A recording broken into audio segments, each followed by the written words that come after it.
Hai Voyagers, kenalin aku Catherine. Dan aku Feren. Nah, di sini kita mau ngenalin lagi nih salah satu tools dari Vuya. Sebelumnya kan kita udah pernah ngejelasin tentang Life Choice Card. Sekarang kita mau ngejelasin tentang Heroic Narrative Card. Nah, Heroic Narrative Card ini berguna untuk kita yang mau tahu kalau seandainya kita di dalam sebuah cerita sebagai peran utamanya, kita itu tipikal protagonis apa ya? Entah kita nanti dalam kehidupan kita itu melalui sebuah tantangan kita ambil dari perspektif apa, atau ada goal, ada pencapaian yang ingin kita capai, atau bahkan bagaimana kita mengimprove diri kita sebagai orang yang lebih baik. Nah, cara-cara itu kita bisa tahu kalau kita tahu archetype kita itu apa dari kartu-kartu ini. Seperti itu. Menarik ya? Iya. Jadi di sini itu kita ada 12 archetypes, jadi ada 12 tipe. Mungkin kita langsung buka aja ya kali ya? Buka aja. Ih, bisa diputar-putar. Oh iya, sebetulnya dilambangkan di sini nih semuanya. Jadi ya ini bisa buat main sih. Nah, seru banget. Nah, jadi ini ada Heroic Narrative. Nah, ini instruction card-nya. Biasanya kalian bisa baca, nanti kita akan jelasin lebih jauh. Lalu ada namanya Heroic Archetype Quiz Card yang nanti akan kita isi pertama kali. Nah, ini nanti juga akan kita isi setelah quiz card, dan ini ada kartu-kartu archetype profile-nya. Nanti yang menunjukkan kita itu protagonis yang mana. Oke deh kalau gitu. Nah, yang pertama adalah Heroic Archetype Quiz Card.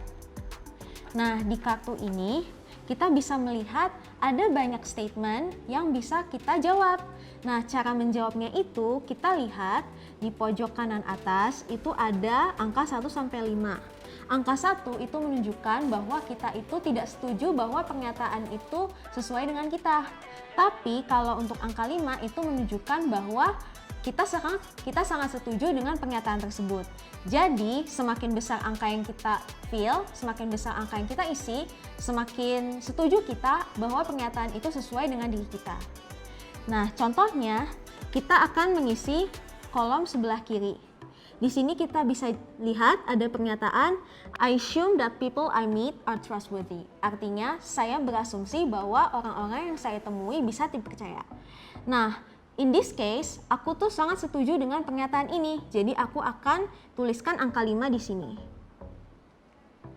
Dan untuk yang selanjutnya, I am concerned by how hurt I was as a child.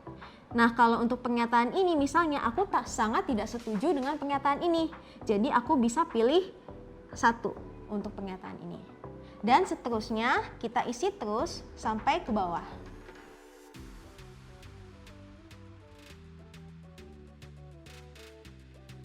Setelah kita isi, kalian bisa lihat kan kalau bentuk dari kolom-kolomnya itu agak diagonal seperti ini.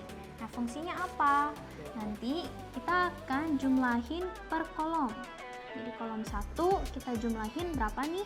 2, 5, dan seterusnya ini jumlahnya 13. Jadi akan kita tulis di bawah sini 13. Dan seperti itu sampai ke kolom-kolom selanjutnya.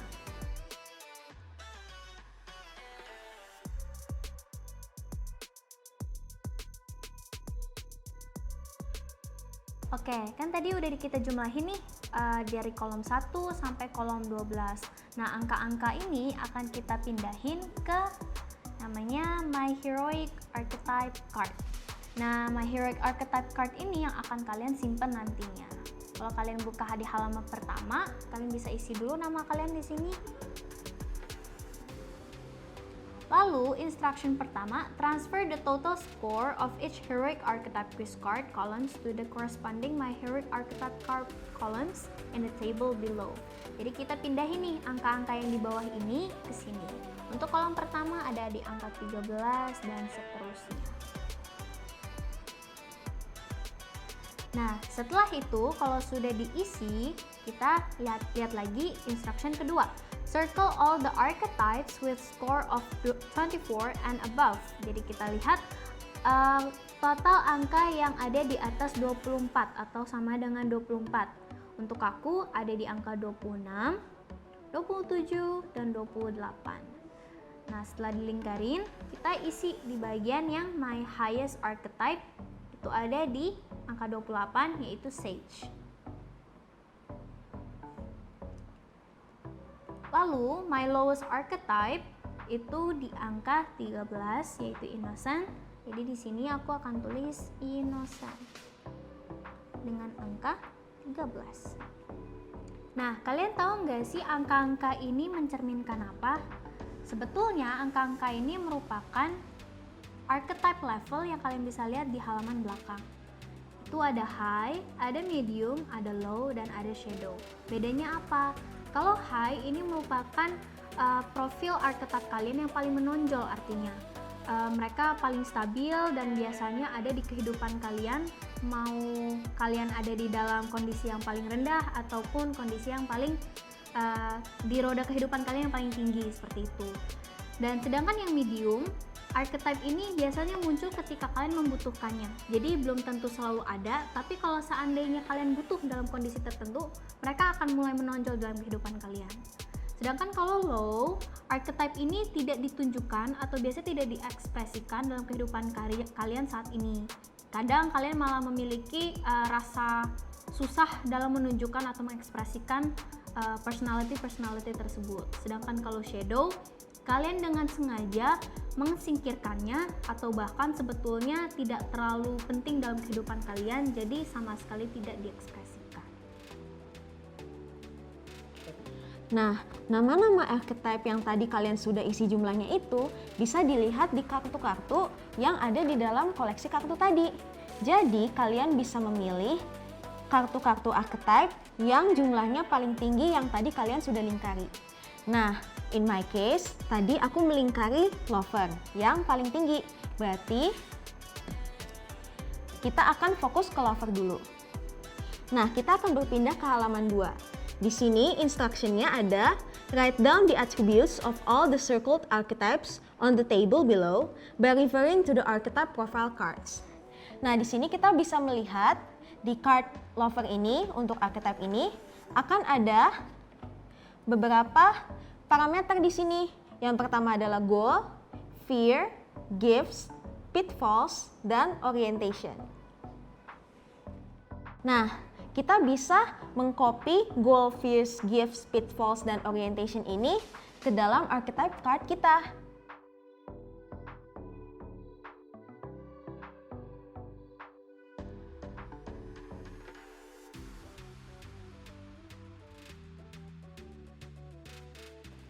Nah, kebetulan aku cuma punya satu archetype nih yang menonjol dalam diri aku. Jadi aku ngelingkarin cuma satu, yang lover. Nah, jadi aku mengisi archetype-nya itu di sini cuma satu. Nah, kalau misalnya lebih dari satu gimana sih?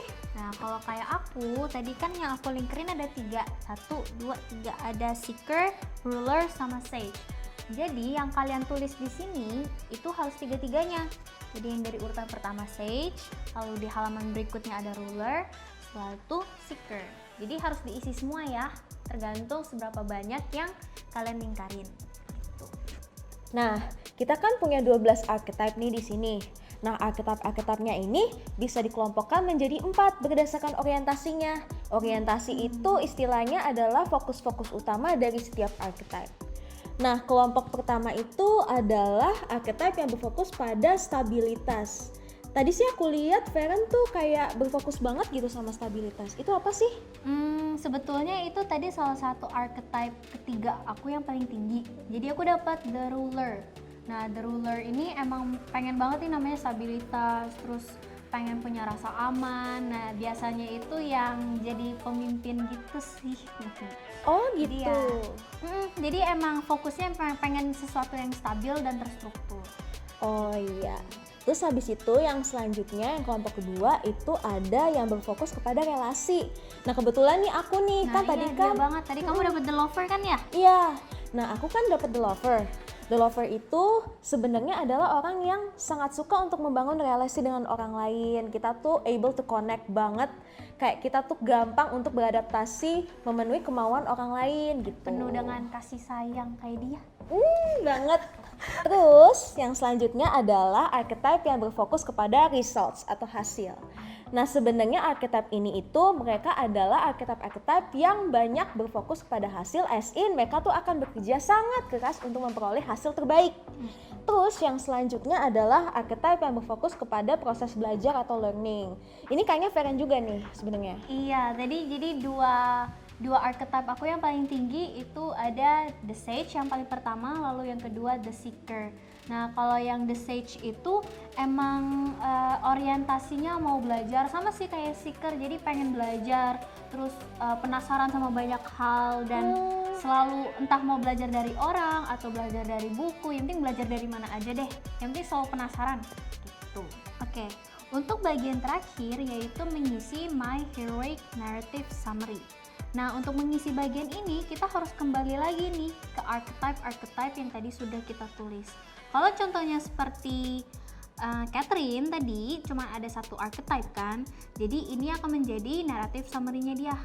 Tapi kalau seperti aku nih kan ada 3 archetype, jadi kita harus memilih atau melingkari atribut-atribut yang cocok dengan kita. Untuk bagian goal, kita pilih salah satu goal yang mencerminkan diri kita. Jadi dari 3 aku akan pilih satu, yaitu ini. Tapi kalau seandainya goalnya ternyata lebih dari satu, kita harus mengurutkan dari yang paling utama atau yang menurut kita paling penting, seperti itu. Jadi goal lebih dari satu nggak apa-apa, tapi harus diurutin yang paling penting yang mana. Lalu yang berikutnya yaitu ada fear, gifts, dan pitfalls. Dari 3 kategori ini, circle all the attributes that apply to you. Jadi kalian boleh lingkarin sebanyak apapun, yang penting atribut itu sangat mencerminkan diri kalian. Itu boleh berapa aja. Tapi untuk yang bagian terakhir yaitu orientation, kalian hanya boleh pilih satu. Jadi nggak boleh pilih lebih dari satu, harus satu. Boleh dari 3, aku hanya boleh pilih satu, yaitu menurut aku yang orientasi ketiga dari seeker. Jadi aku akan lingkarin yang ini. Seperti itu. Dan setelah itu, kalau kalian sudah melingkari semuanya, atribut-atribut yang menurut kalian cocok, kalian akan mengcopy semua ke My Heroic Narrative Summary. Terus kita isi.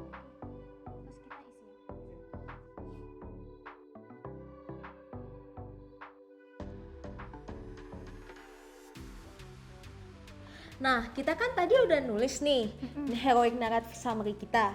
Nah, kebetulan itu adalah tahap akhir dari pengisian My Heroic Narrative Card kita. Yes. Nah, jadi sekarang kita nih pengen nge-share dikit nih hasil Heroic Narrative Summary kita tuh sebenarnya apa. Tapi sebenarnya ini kan jujur-jujuran aja, tapi jadi jangan dijudge. Jangan dijudge Gitu ya. tolong. Nah, jadi kebetulan aku tuh punya satu archetype doang yang menonjol. Dan yang menonjol itu adalah lover. Nah, lover itu kebetulan tuh punya target atau goal, yaitu mendapatkan kebahagiaan gitu. Nggak apa-apa, semua ingin bahagia, Catherine. Iya, Ya, nah, ya nggak, guys? yes, true. Nah, kebetulan aku juga punya ketakutan nih. Yang paling mendalam tuh adalah kehilangan cinta dalam hidup aku. Aduh, itu kayak nyesek banget. Kayak bener-bener gak dapet cinta, kayak gak ada admiration from people tuh kayak kayak mau gimana Oke, sih? guys, ini namanya generasi milenial. Ya, Seperti ini. Jadi millennial. tolong dimaklumi. Ya, benar. Lanjut. Nah, jadi aku tuh punya orientasi itu, aku berorientasi terhadap relasi terhadap orang kan, yang namanya aja kita berrelasi untuk mendapatkan cinta gitu ya, dan berorientasi juga pada hasil gitu. Jadi aku tuh adalah orang yang pengen melakukan sesuatu untuk mendapatkan love and admiration gitu. Itu kalau aku sih. Kalau kamu? Dia itu sebelum itu ya, dia itu lovely banget ya. Ya pengen. Cocok. Oke, kalau Oke. aku ini kan percampuran antara 3 archetypes. Nah, kalau aku goalnya fokus ke search for better life. Jadi aku ingin kehidupan yang lebih baik, entah kualitasnya ataupun dari improvement diri sendiri gitu.